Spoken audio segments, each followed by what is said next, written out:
This is John Mellor-Crummey. In this talk, I'll describe a strategy for identifying scalability bottlenecks with HPCToolkit.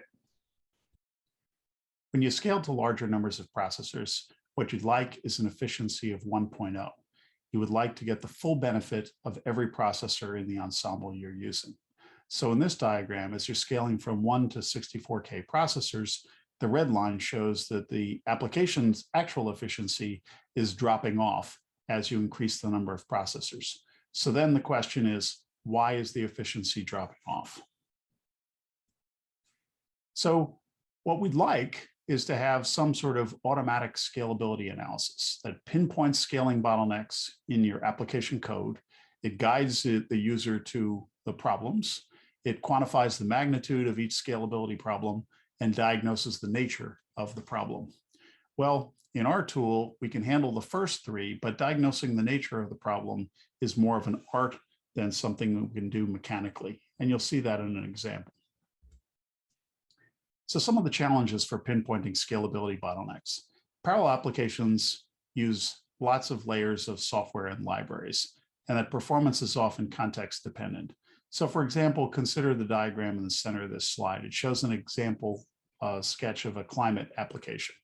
So you have a main program that has different components. There's one for simulations over land, over sea ice, over ocean, and over atmosphere. And all of these simulations are parallel and they're using MPI. And down at the bottom, they're calling MPI wait as they wait for messages. Now, if you knew that there was a problem with MPI wait and that there were scalability losses associated with MPI wait, what you'd have to ask is, well, which MPI wait in the program is the problem? Is it in the atmosphere phase, the ocean phase, the sea ice phase, or the land phase? And so context is very important. We need to know the context where the losses occur. It's not enough to just say that there's a problem with MPI wait. So if we're trying to monitor and identify scalability bottlenecks, we don't really know ahead of time whether the bottleneck is going to be in computation or data movement or synchronization. And so how can we deal with this? Well, we also have two pragmatic constraints. We can't collect too much data. We can't fill up the disks. And we don't want to perturb the application's execution, because if we perturb the execution and make it a lot slower, then we're likely to change the scaling behavior. So we have a strategy called scalability analysis with expectations. The key thing is that you have some performance expectations for your parallel code. You either expect strong scaling. So if you are taking the same problem and you're running it on a machine that's twice the size, then you expect linear speed up. You'd expect it to be twice as fast. If you're typically using weak scaling for your application, where when you double the number of processors that you're running on, you also double the problem size to keep the problem size per processor constant, then what you would expect as you weak scale your algorithm, you would expect to have constant execution time. So with either of these kinds of expectations, either the expectation of linear speed up for strong scaling or the expectation of constant execution time for weak scaling, we can put these expectations to work. We can measure the performance under different conditions. For example, we can use different levels of parallelism or different inputs. So for strong scaling, you just use a different level of parallelism. For weak scaling, you would use a different level of parallelism and a different input size proportionally. So you can express your expectations as an equation and then compute the deviation of your expectations for each calling context for both inclusive and exclusive costs, correlate the metrics with the source code, and then explore the annotated call tree interactively. So let's look at how this is done. Well, remember, we're collecting calling context trees for your application. So let's say that on the right, we collected a calling context tree on P processors. And so this is the sum of the calling context trees on each of the P processors. And the amount of color that's associated with each of these nodes is meant to indicate how much cost is associated with each of the nodes here. So you can think of the intensity of the color as being a function of the weight that is associated with each node. Now, if we run it at a different scale, so let's say instead of running it on 256 processors, we run it on 8K processors. Well, then what we're expecting is that there's going to be some different distribution of the costs among the nodes in the calling context tree.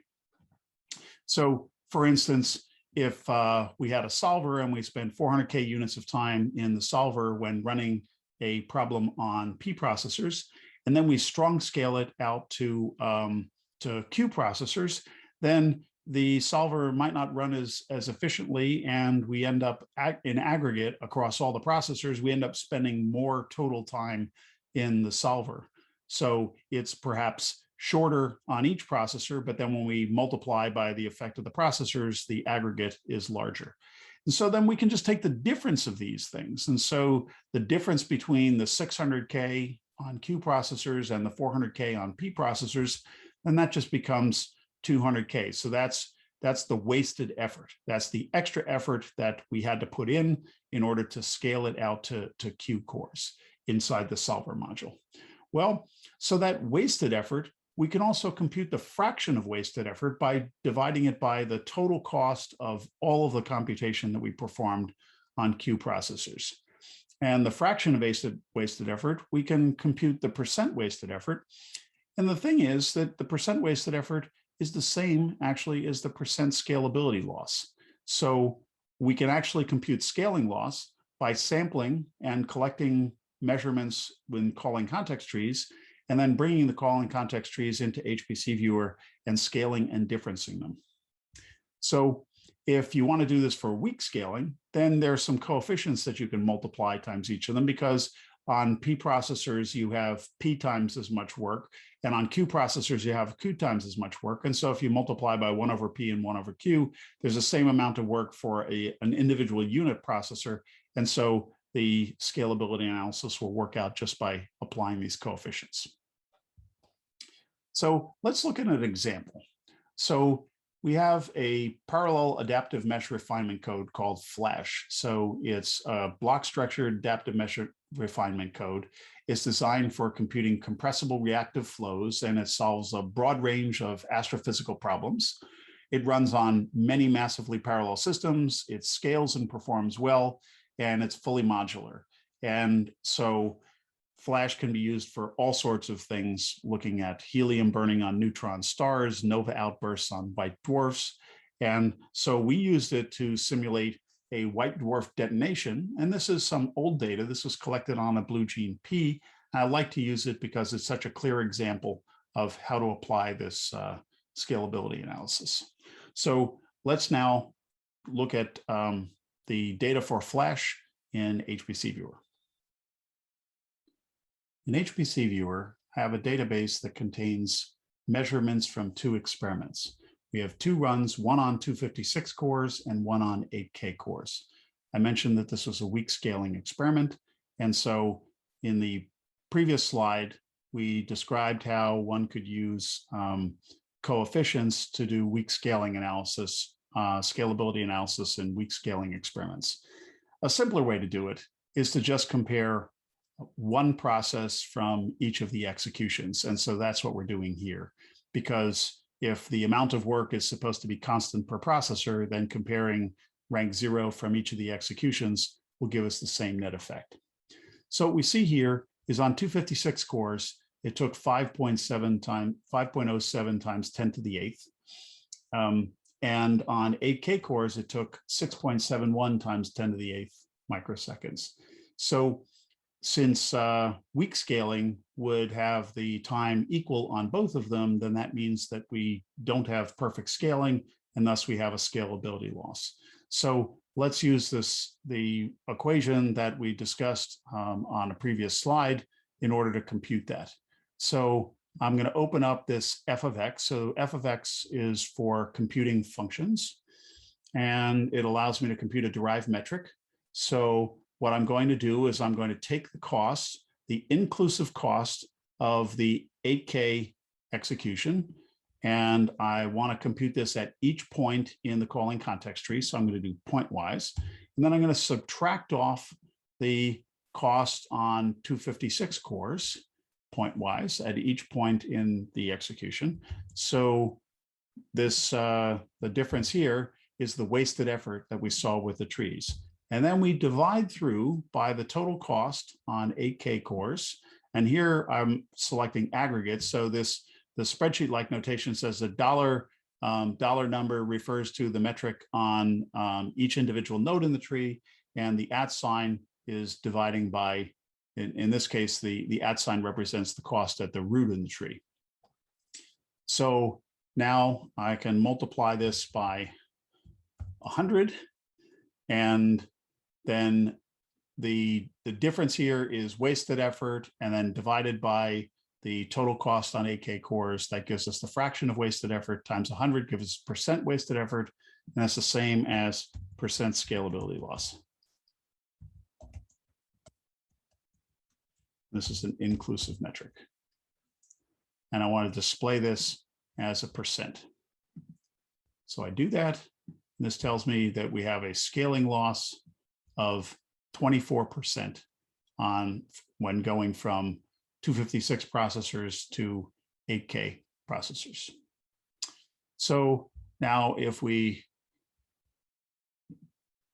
say that we want to sort on this metric, and then we look at where the losses are, we see that of the 24% scaling loss, that 14% of it is inside driver evolve flash, and that 10% of it is inside driver init flash. It turns out that driver init flash is a lot shorter, and this suffers a considerable part of the scaling loss. So let's look there first.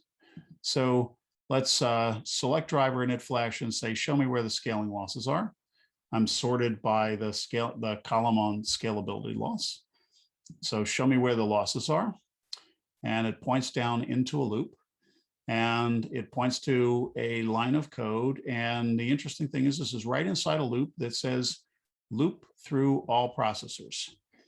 Now, on 256 cores, this loop is going to go for only 256 iterations, whereas when we run it on 8K cores, it's going to go 8K iterations. And so clearly, that's a cause of slowdown. So there's extra effort that we have to put in on larger processor ensembles. So what is this loop doing? Well, actually, it's part of the adaptive mesh refinement. It says AMR, refine, derefine, Morton process, find surrounding blocks. So what happens is after the adaptation occurs and blocks are split, and we now have blocks of different resolution, and then the blocks are load balanced across the processors. In order to perform the calculation, I need information about who has the blocks that are next to my own. And so the way that this code was written to do this was it said, well, I have no idea who has the blocks that I need. So what I'm going to do is I'm going to take little descriptors of the blocks that I have, and I'm going to pass them to my right neighbor, and everybody else is going to do the same thing. And we're going to circulate our information around a ring to accomplish an all-to-all communication where the information goes by and we receive it from somebody, we check to see if they have anything that we need, we make a note of it, and then we pass it along, and everything flows around the ring. And so we start out with a ring that has 256 cores in it, and we end up with one that has 8K cores in it. And so that's clearly a scalability loss. Now, fixing this is a problem. So that's what I said, where we can't really tell you exactly what the problem is. We can pinpoint where it is, and we can say that this is the scaling loss is 5.18% of the 24%. So this accounts for about 1/5 of the scaling loss in the program is inside grid init domain and due to this code. Now, it turns out this is not just a one-trick pony. We can look and see if there are other scaling losses in the program. So this says that there's 1.97% scaling loss in grid init. And so let's look in there. Well, there's a loop, and it turns out that what comes up is it's pointing to an MPI barrier. Now, the funny thing is, right after that, we see something that says end-do iproc equals. So what do we have going on here? It says end if iproc is equal to my PE. So we see we're reading inputs, and there's a loop over processors. And if it's my turn, then I open the input file. Well, what probably happened here is that as they scaled the code, they found that when they got out to 10,000, 20,000 cores and every core was opening the input file, they probably crashed the file system. And so to avoid that, they just said, well, what we're going to do instead is we're going to take turns. And so everybody is going to open the input file and then join at the barrier. We'll go around the next iteration, and then the next processor will open the input file. And then they forgot about it. A much better way to do this, since they're all reading the same input, would be for one of the processors to read it and broadcast it to everybody else. But that's not what they're doing here. Okay, so now let's look at the scalability loss in driver evolve flash. That's where most of it was. And so I'll use the flame button again to drill down into the code. Well, it stopped here at this loop. And the reason why it stopped is that when we use the flame button, it will keep opening up the children as long as somebody accounts for 50% or more of the cost of the parent. Well, what we see is that the scalability losses shatter into multiple pieces. And so let's just pick the top one and say, all right, well, let's find the scalability loss underneath this. Well, it turns out that it brings us right back to the same spot. And so the same refine, derefine is using this digital orrery, this ring system to share the information about what blocks you have with all of your neighboring processors, so you can find out who's got the blocks that are your own. So I hope that this helps you understand how to use this scalability loss idea.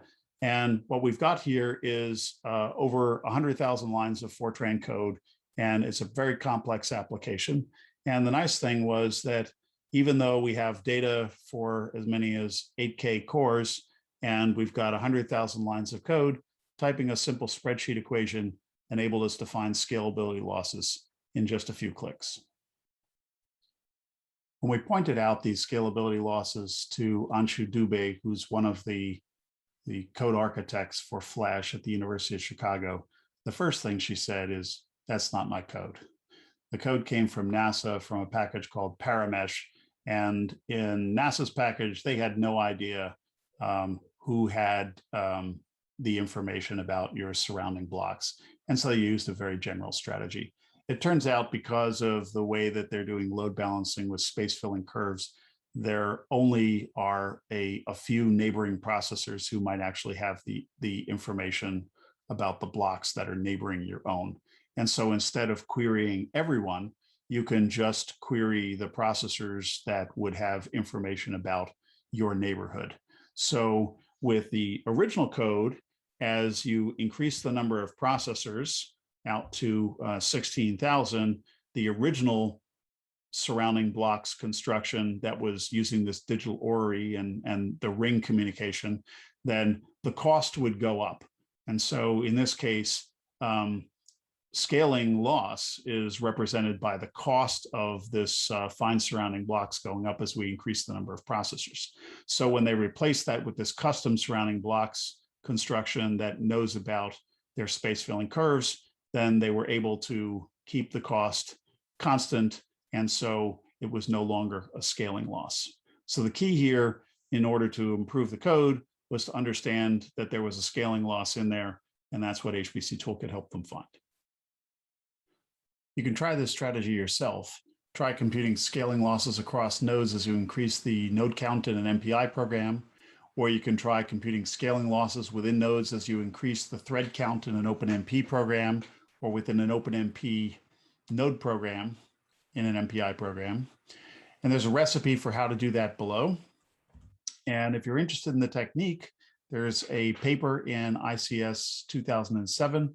And also the Flash example is described in the HPCToolkit User's Manual.